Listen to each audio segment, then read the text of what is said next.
Okay, we're now ready to begin taking data. We've been through the purpose of the lab, the quick tour. We've talked about the data sheet and some of the equations that you'll need. So here we are at the 48-point Pitot tube traverse. And as a refresher, here's the data sheet for it. So across the top, we have marks that are numbered from 1 to 8. And then across the side, we have vertical marks that are lettered A through H. So that's 8 times 6, so that's 48 points. We're not going to take all 48 points though. We're just going to take points where there aren't X's in these boxes. What we're going to be recording is the velocity pressure in inches of water. We have the Pitot tube set up as we've done many times already in this semester, hooked up to measure the velocity pressure. So the positive side of the manometer is hooked up to the total pressure tap of the Pitot tube, and the negative side of the manometer is hooked up to the static pressure side. So I'm going to take the camera off and just do a quick close-up of the setup here. Okay, so you can hopefully see numbers 1 through 8 across. Letters A through H vertically, and our procedure is going to be that we're going to line up the Pitot tube horizontally with one of the letters, and then, or vertically with one of the letters, pardon me, and then horizontally with the numbers, matching the grid. So we'll do that one at a time, and as long as the camera's off the tripod, I want you to see these alignment marks here. So these are when we experiment with going off axis with the Pitot tube. So right there, kind of tricky to see it here, but when you're standing here, it's much easier to get it lined up. Okay, I'm going to put the camera back on the tripod.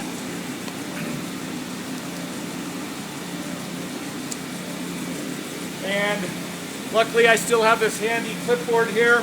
Thanks again, Adrian. And the first data point I want to take is A2.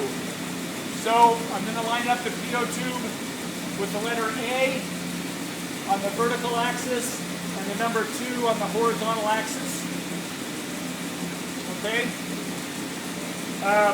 The Pitot tube twists fairly easily in this fixture, so normally we would have one of you holding this very steadily, and the other person would do the manometer work. But this works good enough. I have this set up to do a 5-second average.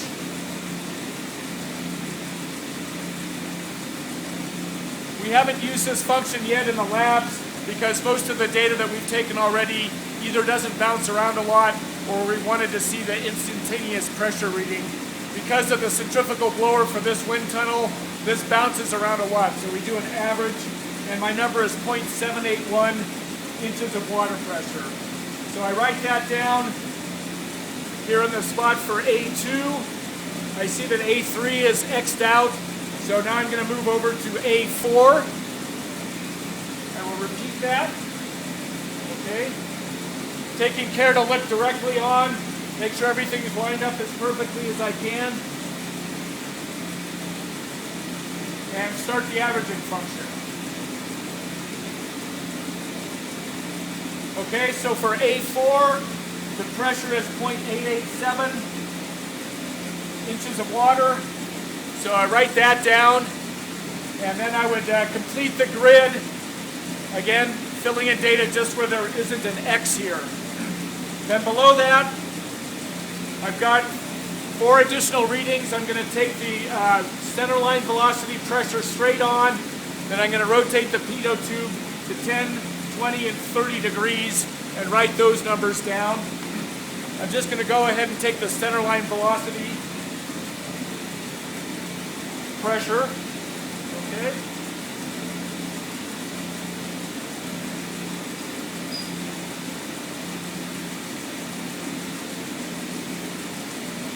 And pinch this.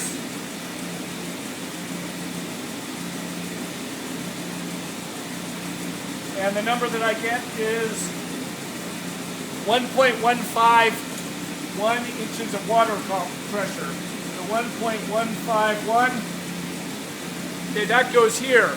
I'm not going to go ahead and take these readings right now, but at 10 degrees I'm going to probably see a little bit less, 20 degrees less yet, and 30 degrees even less, because I'm not aligned directly into the flow. And the purpose for that is just to look at the effect of misalignment. Luckily, you can be off a little bit. You don't have to have perfect alignment, and it doesn't change the results that much. So that's good. We just want you to see that. Now in the analysis for this, you're going to convert each of these velocity pressures into a velocity. So you'll need the density of the air, and then the equations that we presented recently. You'll get the velocity. And we want you to look at the velocity distribution within the duct. If you're able to plot these values in SURPAC and make contours, that would be great. But please comment on the uniformity or non-uniformity. You might expect that closer to the boundaries, the velocity would be less, and closer to the center, it would be more. And you should find that, but it's not going to be very uniform. The next thing you want to do is you're going to calculate the average velocity. So you'll sum up all of these velocities and find the average. You're not going to take the average velocity pressure because it's not linear. So calculate the velocities from the velocity pressures, find the average velocity, and then divide that by the centerline velocity. So you'll calculate this velocity from this velocity pressure, and you want to come up with a correction factor by which you would multiply the centerline velocity to obtain the average velocity. Okay, hopefully that should be pretty easy to understand. And for the rest of the lab exercise today, we're going to take only centerline velocity pressure readings. We'll record those, and then you're going to use that correction factor to figure out what the average velocity is in the airway. Okay, so no more traverses, just you're going to figure out that correction factor, multiply the centerline velocity by that, use that to calculate the flow rate Q. For that, of course, you'll need the area of the airway. And let's see, we have that written down on the data sheet. It's in inches, so before you be sure that you convert from square inches to square feet to get the flow rate Q in cubic feet per minute.